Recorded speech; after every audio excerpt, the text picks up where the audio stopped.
میرا نام کنزے ہے اور میری عمر 21 سال ہے۔ جب میں بہت چھوٹی تھی میرے ماں باپ اس دنیا سے رخصت ہو گئے۔ میں اکلوتی ہی تھی۔ میرے چچا نے میری پرورش کا ذمہ لیا۔ پہلے تو میرا بہت خیال رکھتے، میری ہر ضرورت پوری کرتے، پھر آہستہ آہستہ ان کا پیار میرے لیے کم ہوگا، پھر میں ان کے لیے بوجھ بن گئی۔ میرا سکول چھڑا کے مجھ سے چچی سارا دن کام لیتی اور ان کے بچے سکول جاتے۔ میں پہلے تو بہت روتی، پھر صبر آ گیا۔ میں نے رونا دھونا چھوڑ دیا اور گھر کے کام کرتی سارا دن۔ سب نے مجھے نوکرانی سمجھ لیا، میں تو انہیں مفت کی نوکرانی مل گئی تھی۔ پھر ایک دن مجھے پتا چلا چچا میری شادی کر رہے ہیں۔ میں حیران ہو گئی، چچا میری شادی کیوں کرنا چاہتے ہیں اور میری شادی سے اتنا خوش کیوں ہیں؟ میں تو ان کی مفت کی نوکرانی ہوں، انہیں میری شادی کر کے کیا ملے گا؟ پھر میں خاموش ہو گئی۔ میرا خیال تھا شادی کے بعد میری اس جہنم سے جان چھوٹ جائے گی۔ شادی والے دن جب میرا شوہر کمرے میں داخل ہوا، نشے میں چور تھا، میں اس سے دیکھ کے ڈر گئی اور خود میں سمٹ گئی۔ جھٹکا تو مجھے تب لگا جب اس نے میرے بالوں سے پکڑ لیا اور مجھے مارنے لگا، اور میں روتی ہوئی اپنا گناہ سوچنے لگی۔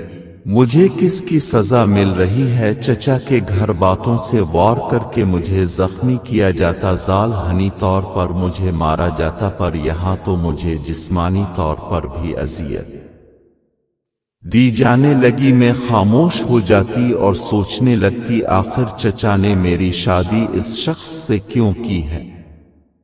میں اپنے شوہر کے کپڑے بستری کر رہی تھی جب اچانک دروازہ کھول کر کمرے میں آئے اور مجھے بالوں سے پکڑ کر میرے ہاتھ پہ استری رکھ دی۔ میں درد سے بلبلا اٹھی، میری آنکھوں سے آنسو گرنے لگے اور غصہ میں بولے، یہ رونے والا ڈرامہ میرے سامنے مت کیا کرو، میں تم جیسی عورتوں کو اچھی طرح جانتا ہوں۔ میں حیران ہو گئی، وہ مجھے عورت کہہ رہا تھا اور اس کے کہنے کا مطلب میں نہ سمجھ سکی۔ وہ کیسی عورت مجھے سمجھ رہا ہے؟ میں ابھی اپنے پر ہوئے ظلم کے بارے میں پوچھنے ہی لگی تھی، وہ غصہ میں وہاں سے چلا گیا۔ میرے ہاتھ پر جلن ہونے لگی، میں اس سے کچھ پوچھنے لگتی، میری ہمت جواب دے جاتی۔ شادی کو کئی سال گزرنے کے بعد بھی میں نے اس شخص کے لبوں پر مسکراہٹ نہ دیکھی۔ مجھے حیرت ہوتی، یہ شخص ایسا کیوں؟ اس کو لڑکیوں سے اتنی نفرت کیوں ہے؟ پر میں کبھی پوچھ ہی نہ سکی۔ جب بھی اتنا مار پٹائی کر کے نہ جانے کہاں چلا جاتا اور میں اپنی قسمت کو بیٹھ کے روتی رہتی۔ میں رات کے وقت گارڈن میں بیٹھی ہوئی تھی کہ اچانک آ کر مجھ پر چلانے لگا۔ یہاں کیوں بیٹھی ہو رات کے وقت؟ اس وقت کس کا انتظار کر رہی ہو؟ میں تم جیسی عورتوں کو اچھی طرح جانتا ہوں، اور تم آج گلی میں کیوں گئی تھی؟ تم جیسی عورتیں بڑی تیز ہوتی ہیں، لڑکوں کو اپنی ادائیں دکھا کر پھنسا لیتی ہیں۔ مجھے اس کی باتیں سن کر غصہ آنے لگا۔ اس شخص نے عورتوں کے بارے میں اتنی غلط فہمیاں کیوں پال رکھی تھیں؟ ہر وقت عورت کی برائی، ہر وقت مجھے برا بھلا کہتا اور میں اس سے دیکھتی رہ جاتی۔ گلے میں آنسوؤں کا پھندا اٹکا ہوا ہوتا۔ وہ مجھے بازو سے پکڑ کے اندر لے آیا اور مجھے بیڈ پر پھینکا اور بری طرح مارنے لگا۔ میرے تو آنسو بھی خشک ہو گئے رو رو کر۔ وہ وہیں آرام سکون سے سو گیا اور میں اپنے زخموں پر مرہم لگانے لگی۔ اس شخص کو بہت سکون ملتا مجھے مار کر، اور میں یہی سوچتی کیوں اتنی نفرت کرتا ہے یہ شخص۔ پوری رات یوں ہی جاگتے جاگتے گزر گئی، نیند تو کوسوں دور تھی۔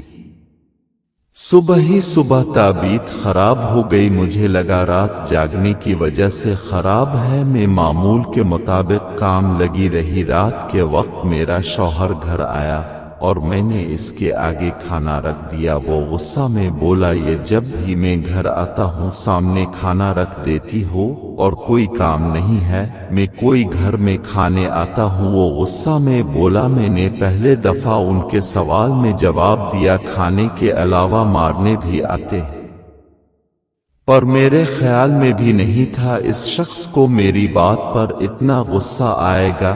اس نے کھانے والی ٹرے صحن کے درمیان میں پھینک دی۔ میں ہکا بکا اس سے دیکھنے لگی، وہ شخص اب میرا حال بگاڑنے والا ہے۔ وہ غصہ میں میری طرف قدم بڑھانے لگا، میرا سر چکرایا اور میں زمین بوس ہو گئی۔ اس کے بعد جب میری آنکھ کھلی میں کمرے میں موجود تھی، ڈاکٹر میرے شوہر کو کوئی ہدایت دے رہی تھیں، ان کا بہت زیادہ خیال رکھنا، اس حالت میں ان کے لیے کوئی بھی ٹینشن ٹھیک نہیں ہے۔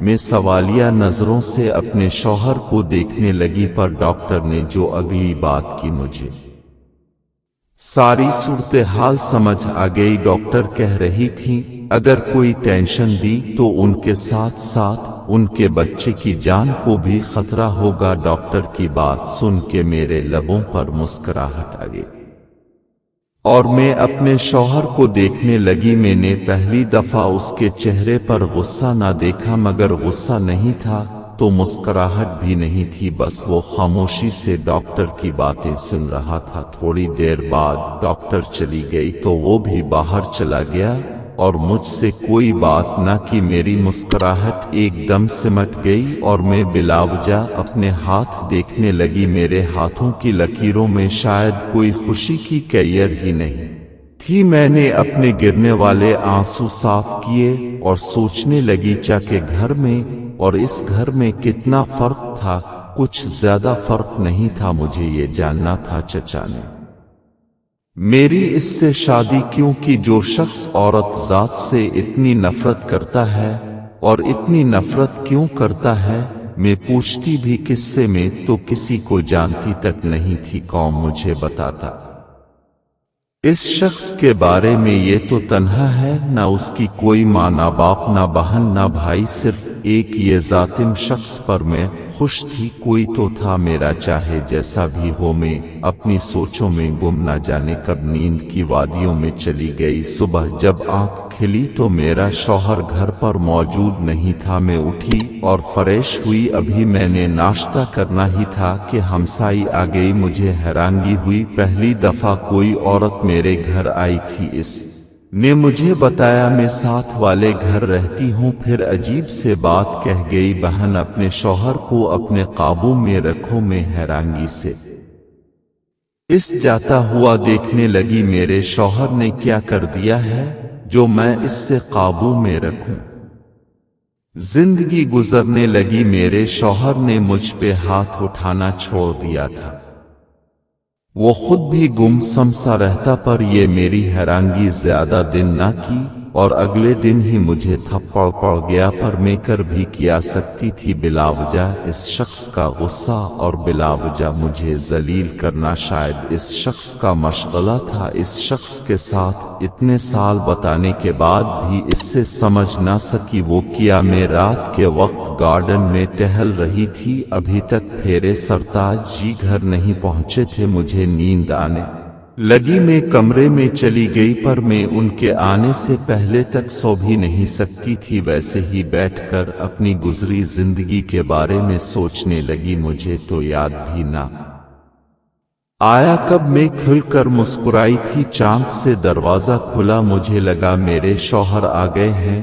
میں بمشکل بیڈ سے اٹھی، مگر سامنے کسی انجان شخص کو دیکھ کر پھیرے رونگٹے کھڑے ہو گئے اور میں نے ڈر کر کمرے کی ساری لائٹس آن کر دیں۔ وہ پہلے تو مجھے غصہ میں دیکھتا رہا، اس کی آنکھیں لال سرخ تھیں۔ اچانک اس کا غصہ غائب ہونے لگا، وہ پیچھے قدم کرتا کمرے سے باہر نکلا، میں بھی اس کے پیچھے گئی۔ وہ وہاں بنر کے ہی چلا گیا۔ اسی دوران میرا شوہر میری طرف آیا۔ اس سے پہلے میں کچھ پوچھتی وہ مجھ سے پوچھنے لگا یہ کون تھا؟ اس کے چلا کر پوچھنے پر مجھے اپنی جان جاتی ہوئی محسوس ہوئی۔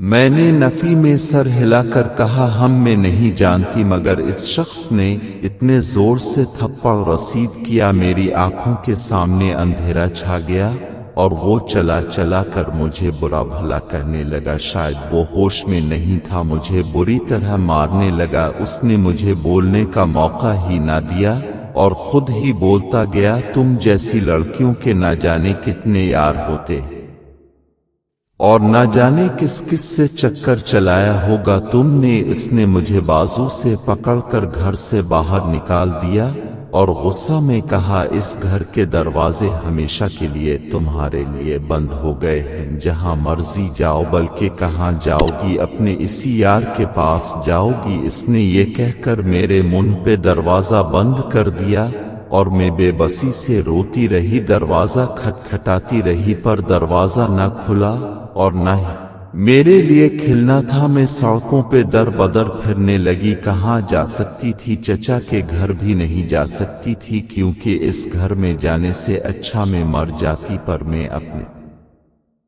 ساتھ ساتھ ایک ننھی سے جان کو نہیں مارنا چاہتی تھی۔ پھر ایک رات وہ ننھی سی جان اس دنیا میں آ گئی، میں اس کا اور اپنا پیٹ پالنے کے لیے سارا دن لوگوں کے آگے ہاتھ پھیلا کر بھیک مانگتی، لوگوں کی ٹھوکریں کھاتی۔ میرا بیٹا سارا دن روتا اور میں اس سے دیکھ کر نہ جانے کس کرب سے گزرتی، میں روز جی جی کر مرتی، مجھے اپنی سانسیں بوجھ لگنے لگتی۔ میں اپنے بیٹے کو سینے سے لگائے سڑکوں پر پھرتی اور اس شخص کو بتا دیتی، نہ جانے وہ کون تھا اور کیوں مجھے اس طرح برباد کر گیا تھا۔ مجھے اپنا شوہر یاد آتا، جیسا بھی تھا میں اس کے ساتھ محفوظ تھی، ایک چھت کے نیچے رہتی تھی۔ بہت زور کی بارش ہونے لگی، سارے لوگ وہاں سے کہیں نہ کہیں جانے لگے، میرا بیٹا سردی سے بری طرح کانپنے لگا۔ میں اس سے سینے سے لگائے بارش سے بچانے کی کوشش کر رہی تھی، میرے بیٹے کو بخار ہونے لگا، میں اس سے چوم رہی تھی۔ اچانک کوئی میرے سامنے آ کر بیٹھ گیا، میں نے لگا ہینڈ اٹھا کر سامنے بیٹھے شخص کو نفرت بھری نگاہوں سے دیکھا، میرے تن بدن میں آگ لگ گئی۔ وہ مجھے بڑے آرام سے کہنے لگا، اٹھو میرے ساتھ چلو۔ اس نے میرے ہاتھ سے میرے بیٹے کو پکڑ لیا، میں نے غصہ میں کہا، تم کون ہو اور میں کیوں چلوں تمہارے ساتھ؟ میں نے اس سے اپنا بیٹا چھین لیا، بعد میں مجھ سے جھگڑ لینا، تمہارے بیٹے کو بخار ہے، اگر اس کی زندگی چاہتی ہو تو اٹھو یہاں سے چلو میرے ساتھ۔ میں نے اپنے روتے بلکتے بیٹے کو دیکھا اور اس کے ساتھ چل پڑی، وہ مجھے اپنے گھر لے آیا۔ وہ گھر کم اور محل زیادہ لگ رہا تھا، میں نے حیرانگی سے اس کی طرف دیکھا اور غصہ میں اس سے کہا، کیوں مجھے برباد کیا بگاڑا تھا میں نے تمہارا، تم نے مجھے برباد کیا ہے۔ خوشیاں تو میرے پاس پہلے بھی نہیں تھیں، پر تم نے مجھے کہیں کا نہیں چھوڑا، کیوں؟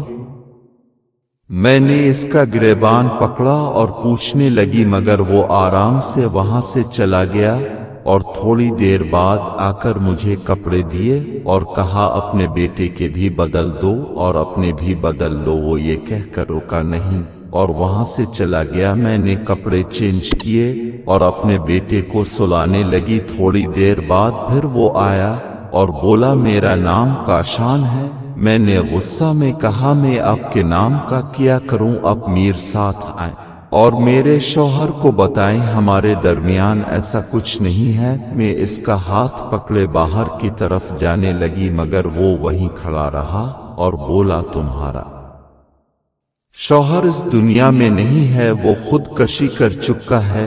وہ اتنے آرام سے بتانے لگا، تم جھوٹ بول رہے ہو۔ میں نے اس کے منہ پر تھپڑ رسید کر دیا، وہ کچھ نہ بولا، تم بھی شادی کر لو۔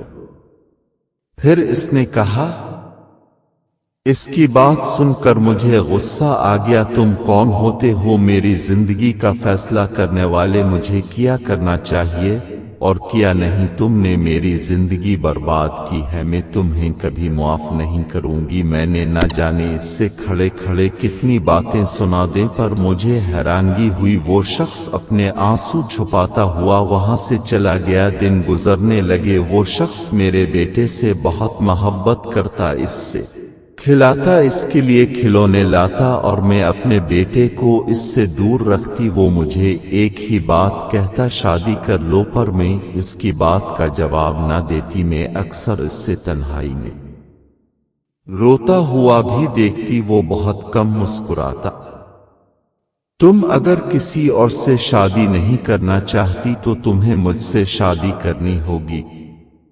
میں ایسے تمہیں اپنے ساتھ نہیں رکھ سکتا، اور اگر تم کہیں اور جانا چاہتی ہو تو جا سکتی ہو۔ اس بات سننے کے بعد میرے ذہن میں چا کا گھر آیا، پر میں ادھر جا نہیں سکتی تھی۔ میں نے اس کے ساتھ شادی کے لیے حامی بھر لی اور اس کا اور میرا نکاح ہو گیا۔ میں اکثر غصہ میں اس سے پوچھتی تم رات میرے کمرے میں کیوں آئے، پر مجھے جواب میں اس کی نگاہوں میں شرمندگی نظر آتی، وہ کوئی جواب نہ دیتا۔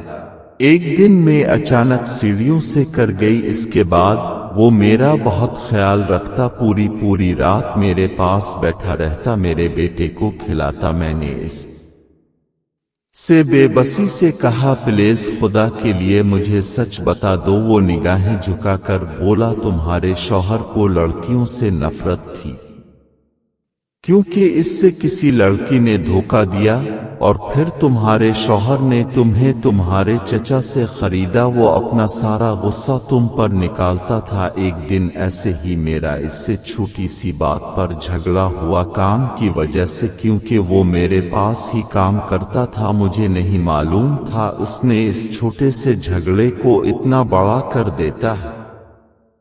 اس نے میری بیوی کو مار دیا جو ماں بننے والی تھی۔ مجھے بہت دکھ ہوا اور میں انتقام کی آگ میں جلنے لگا۔ میں نے فیصلہ کر لیا تھا میں بھی اس کی بیوی کو ذلیل کر کے مار دوں گا۔ اس رات میں تم نہیں مارنے کے ارادے سے آیا تھا، پر تمہاری حالت دیکھ کر مجھے اپنی بیوی یاد آ گئی اور میں وہاں سے چلا گیا، پر میں نہیں جانتا تھا سے اتنا شک کرے گا۔ اس کے بعد مجھے کہیں سکون نہ ملتا، میں غریبوں کی مدد کرتا، پھر اکثر میں تمہیں دیکھتا اور سوچتا کہیں دیکھا تھا، پھر مجھے یاد آ گیا اور معلوم کرنے پر یہی پتہ چلا تمہارا یہ حال میری وجہ سے ہوا ہے، پر میں نہیں جانتا میں کس منہ سے تم سے معافی مانگوں۔ میں بہت شرمندہ ہوں۔ وہ بتاتے رونے لگا۔ میں نے اس کے جڑے ہوئے ہاتھ پکڑ لیے اور اس سے معاف کر دیا۔ اس کے بعد میری زندگی میں خوشیاں آ گئیں اور میں اپنے رب کا شکر ادا کرتی۔ اتنے غموں کے بعد مجھے خوشیاں ملے، ہم خوشی خوشی رہنے لگے۔